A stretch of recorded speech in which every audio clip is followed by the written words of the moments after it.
Hey there, Cancer! Thank you so much dahil nandito na naman kayo sa ating ating mga new viewers yan, nabubulol. Ako si Yan, welcome kayo dito at sa ating mga returning tambayers. Thank you sa inyong walang sawang love and support. At kung hindi nyo pa knows, meron pa po tayong other channel. Ang link niyan ay nandyan sa ating description box.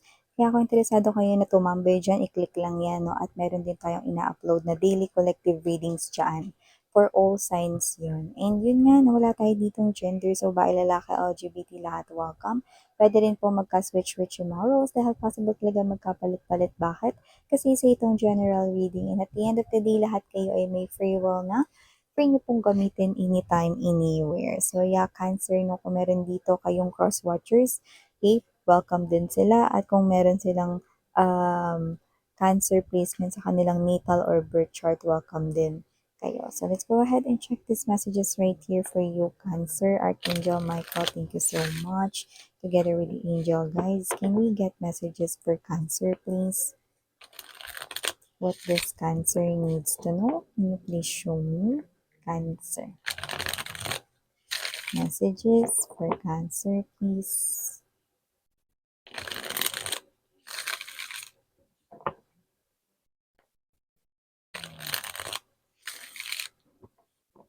Okay, so let's go ahead and check this mga mensahe para sa iyo, Cancer. So guys, you do have here the energy of Wheel of Fortune. We also have here this Knight of Coins. Andito din Chariot card energy. Six of Wands. Eight of Wands. Knight of Wands. Ace of Pentacles at the bottom ng ating deck. Emperor. And the Queen of Swords energy. Okay. So, nakakita tayo rito no, ng potential business partner or meron kayo rito magiging kapartner sa inyong trabaho. Negosyo man yan or trabaho no, sa isang kumpanya. At nakikita ko rito na ang inyong partnership ay posibleng magdulot dito no, ng magandang flow sa inyong kaperahan. No? Kaya kung ito ay partner mo sa iyong negosyo, no, nakikita ko rito na mas lalago ang negosyo mo. So, bago lang ito. So, posibleng marami sa inyo hindi niyo pa ito nakikilala, no? Pero nakikita ko na magaling rin siya dito mag-handle ng negosyo.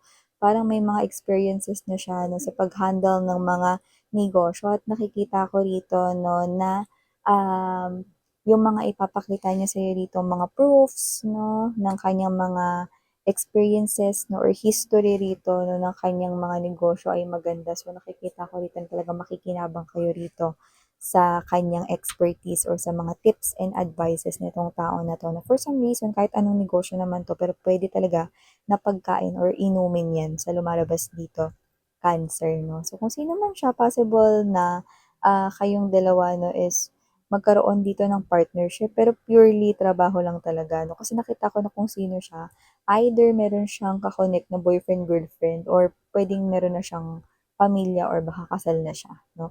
So, wala akong nakikita na something na more pa dun sa trabaho. So, talagang purely na ito ay talk lang about business and career. Yan, no? Pero kung love naman ang inyong tinitingnan dito, nakita ko rito na posibleng magkaroon rito, no, ng coming back sa inyo at ng inyong ex, no?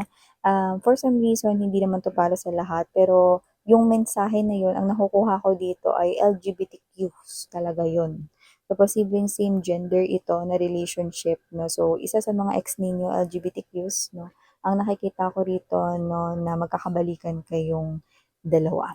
Yan, no? But that's just for some of you, Cancer, no? So, yun lang. And also, nakita rin tayo ng energy rito, no? Sa love naman, no? So, para sa ating mga Cancerian people na mas nakararami, mayroon ako nakikita rito na posibleng paparating pa lang siya.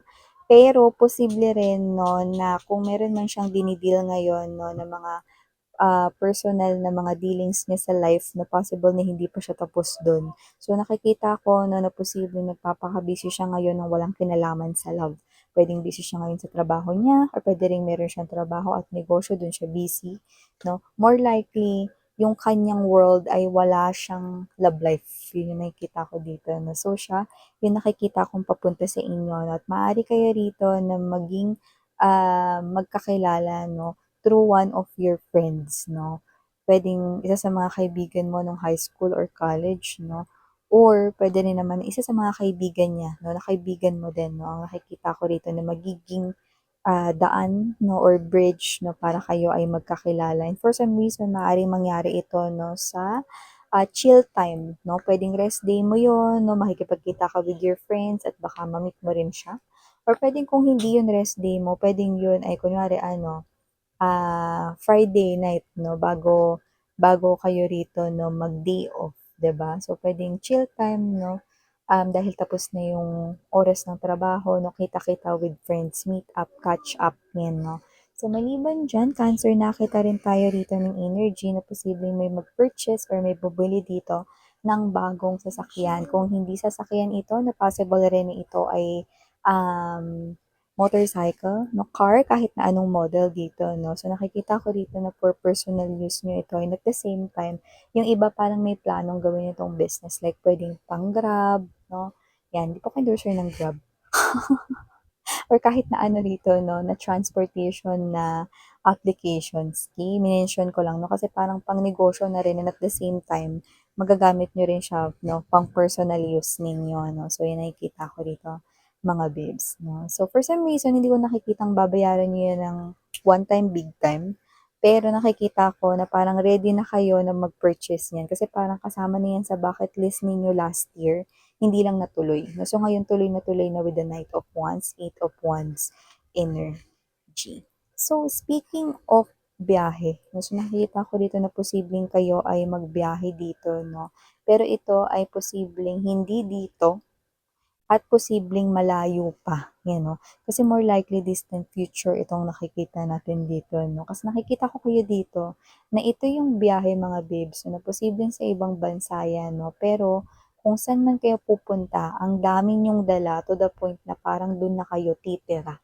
So, posibleng meron ditong pagpaplano na posibleng hindi mo pa nakikita ngayon, pero posibleng, ito ay nasa distant future mo 'no, like nakikita kitang dun ka natatanda, dun ka na talaga titira 'no, ng talagang hanggang dulo na 'no. So, hindi ko alam kung ikaw ba ay, um, mag-aasawa 'no, ng foreigner na sa ibang bansa ka na talaga titira 'no, or ikaw ay, nakikita ko nalilipat ka ng tirahan 'no, like ang dami mong dala na parang hindi ka na babalik, gano'ng klase ng energy 'no, kasi nga dun ko na nakikita na mamamalagi ka na, you know. So, nakikita ko rito 'no na ito ay posibleng sa distant future ng iba sa inyo. So, maliban diyan Cancer, nakakita rin ako dito ng energy ng meron dito na yung nanghiram sa'yo ng pera ay ibabalik niya na ito sa inyo 'no, at dadagdagan niya pa ito. Hindi naman gano'n kalakihan yung idadagdag niya 'no, pero na-appreciate niya rito mga babes 'no, yung pagpapahiram mo sa kanya ng pera kasi naiisip niya rito na kung do'n siya nanghiram sa mga loan applications 'no, or nanghiram sa bangko or whatever 'no, ang laki pa nung interest 'no. Pero dahil sa'yo siya nakahiram 'no, tapos hindi mo naman pinatungan ng malaki or baka hindi ka pa nga nagbanggit 'no, ng ipapatong na interest na nakikita ko rito mga babes 'no, na magdadagdag pa rin siya rito kasi na-appreciate niya 'no, na pinahiram mo siya ng pera. So, nakita ko na kung sino man 'tong tao na 'to may trabaho siya, meron siya ritong pinagkakakitaan kaya nakikita ko rito 'no, na posibleng nung nanghiram siya sa'yo kailangan lang talaga niya at wala siyang extra that time at nakita ko na ito ay magbabayad 'no, at dadagdagan niya pa nga ito. Puwedeng friend mo 'yun, basta kung sino yung nanghiram sa'yo na parang alam mo ng pagkakatiwalaan siya 'no, so nakita kong ibabalik niya yung pera 'no, sinobrahan or sosobrahan pa nga niya, 'yan 'no. So maliban diyan nakakita rin ako ng energy rito na posibleng magkita-kita kayo rito 'no, ng friends mo na sobrang tagal mong hindi nakita, 'yan 'no. So kung sino man 'tong mga 'to 'no, siguro parang minsanan lang kayo magkita. Tas 'pag mag-uusap-usap puwedeng drawing, 'di ba? Hindi natutuloy yung mga kita-kita ninyo. But this time, matutuloy na kasi meron kayo ditong pag-uusapan na parang, "Uy, paano tayo pupunta dun? Ganito ba, ganito?" Parang magpaplano kayo ta's magkikita-kita kayo. So, baka puwedeng meron dito sa isa sa mga kaibigan ninyo na ikakasal or dadalawin ninyo, pupuntahan ninyo, no? So, talagang literal na magkikita-kita kayo, like, kompleto kayo, walang absent dyan. At magpaplano kayo rito ng oras, parang kung kunwari saan kayo magkikita-kita, ganyan, no? So, parang ito ay nakaset na at nakikita ko matutuloy yan. Ano? So, parang once in a blue moon na kasi kayo magkita-kita, no? So, dahil dito sa friend ninyo na may situation dito, magkakasama kayo ulit, no? Na barkada. Yan. So, last but not the least, message tayo dito. No? Nakikita natin dito na posibleng meron kang mapulot, no? Na posibleng mapakinabangan mo. Yan, no? So, sa nakikita ko, hindi ito ID or wala itong pagkakakilanlan or whatever, no? Pero parang bagay na something cute, no? Nakikita ko dito na gagamitin mo siya. Ano, so parang kunwari ano, cute na keychain, no? O hugasan mo lang, punasan mo lang, tapos gagamitin mo. Yan nakikita ko rito. Tapos parang eto, mga babes, no? Hindi ito yung lucky charm talaga, na maituturing. Pero etong gamit mo na to, no, parang meron siyang magiging kapaki-pakinabang sa'yo. Okay? In a way na parang hindi mo ma-explain. Paano ba? Kunwari ganito example, kunwari keychain yun, hindi na ako lalayo sa keychain na. Kunyari keychain yun, tapos sumakay ka ng public transportation, ang daming tao, no? Syempre, isipin mo na nandyan talaga yung mga mandurukot, di ba? Mga bukas baggang, mga ganyan, no? So, nakita ko rito mga babes na kunwari, no, yung keychain na yun, no, maaaring yun yung tatamaan, no, nung kutsilyo at hindi may slash yung bag mo, no? 'Di ba kasi pagka ganyan mabilisan lang dapat yung pag-slash ng bag para makuha nila kaagad yung laman, 'di ba?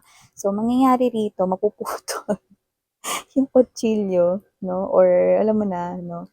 Hindi magiging successful yung binabalak nung mandurukot, 'di ba? So, parang yung gamit na yun yung magiging luck mo, no? In a way na parang hindi mo ma-expect na parang, oh, bakit may bangas tong keychain na to? Yung pala, no, someone pala is trying to slash your bag, di ba?